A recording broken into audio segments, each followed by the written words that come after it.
Assalamualaikum warahmatullahi wabarakatuh. Sahabat Sinergi PTB, perkenalkan saya Haji Makmunir, konsultan dari PTB untuk produk eco farming ya.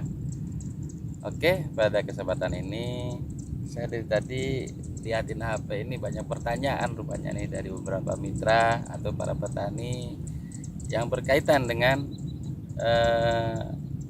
eco farming terutamanya. Mulai dari bagaimana kita membuat larutan, bagaimana aplikasi, terus disimpannya harus bagaimana, terus apakah yang mana didulukan, takarannya berapa, pokoknya banyak lah pertanyaan-pertanyaan yang seringkali bermunculan.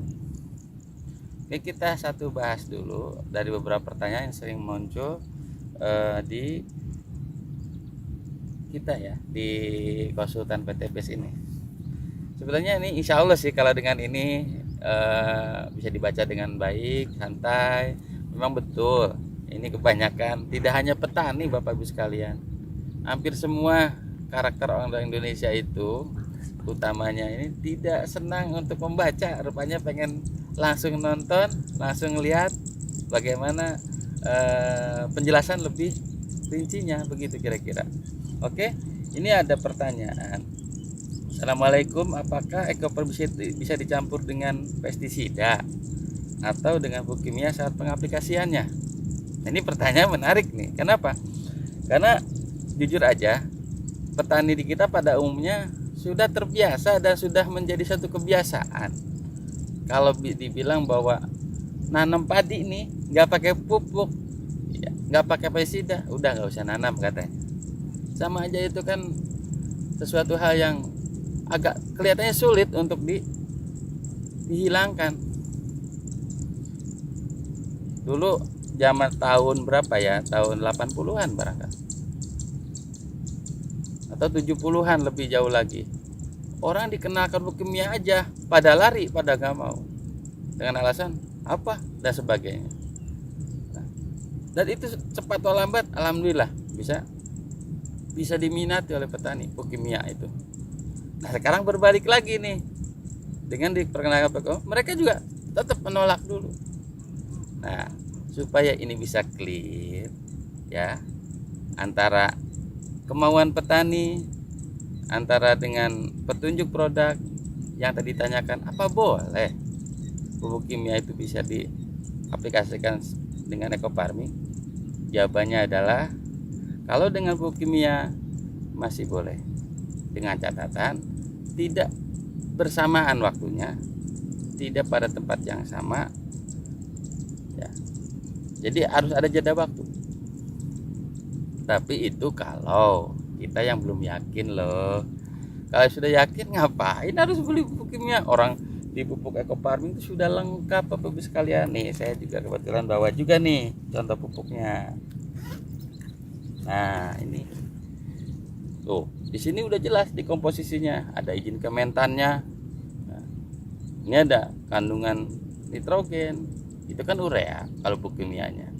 Ada kandungan P-nya itu SP36 atau kaliumnya ya dari KCl, bahkan yang sudah di mix itu NPK namanya. Nah intinya pertanyaan yang Bapak Ibu sekalian yang sering bermunculan, bagaimana kapan bisa dikolaborasi dengan pupuk kimia, pada prinsipnya boleh-boleh saja. Cuman hanya tadi yang saya sampaikan 5T-nya ya, jangan sampai kita tidak tepat waktunya. Artinya bisa jadi petani karena asal boleh dicampur aja lah.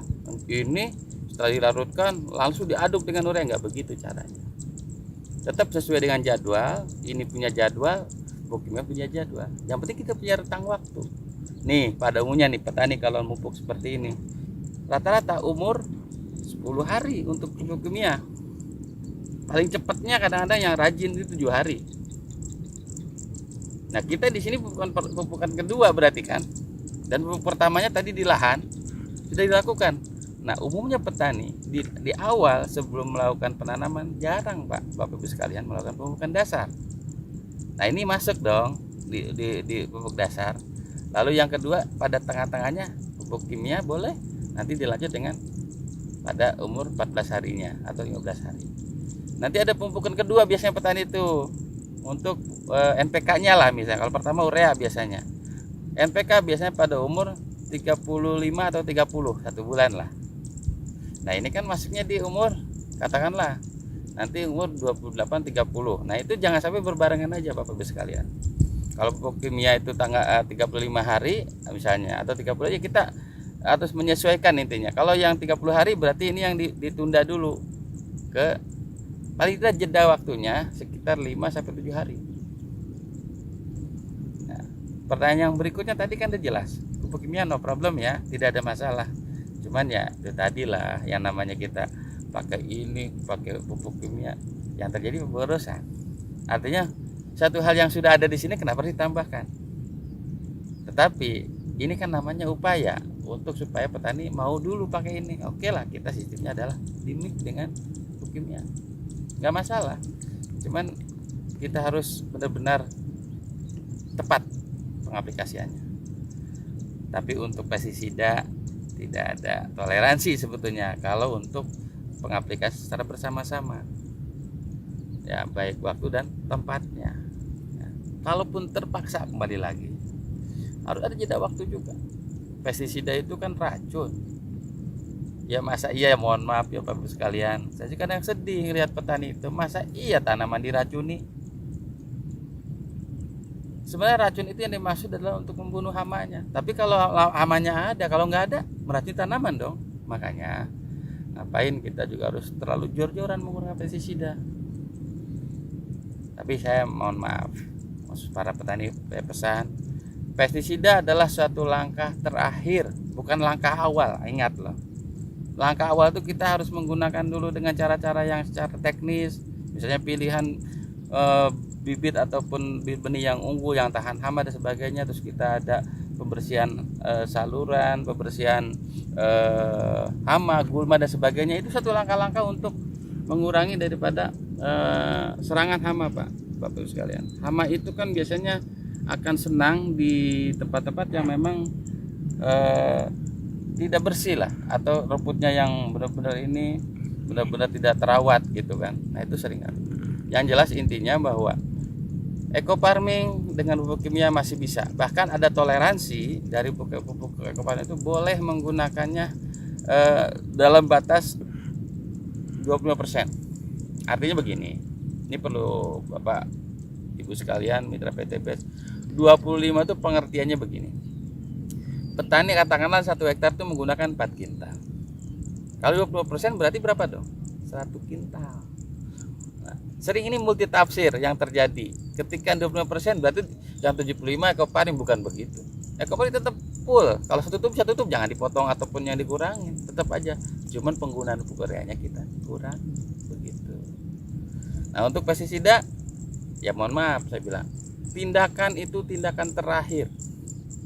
Dan jangan sampai lupa, biasanya petani itu punya tangki cuma satu-satunya. Ketika tangki itu bekas, maaf ya, pestisida yang racunnya masih ada, itu bisa aja ketika ini di aplikasi lewat tangki yang tadi digunakan tanpa harus dibersihkan dulu dan sebagainya, yang terjadi apa? Wah, pupuknya jelek katanya, itu tanaman saya jadi kuning-kuning. Itu kesalahan yang dilakukan tanpa disadari. Sebetulnya ada cara khusus bagaimana kita untuk supaya efektif ini. Artinya tangkinya itu yang bekas pestisida harus dibersihkan dengan 3 tahap. Yang pertama adalah cucilah dengan air tanah yang maksudnya air yang dibuat larutan tanah.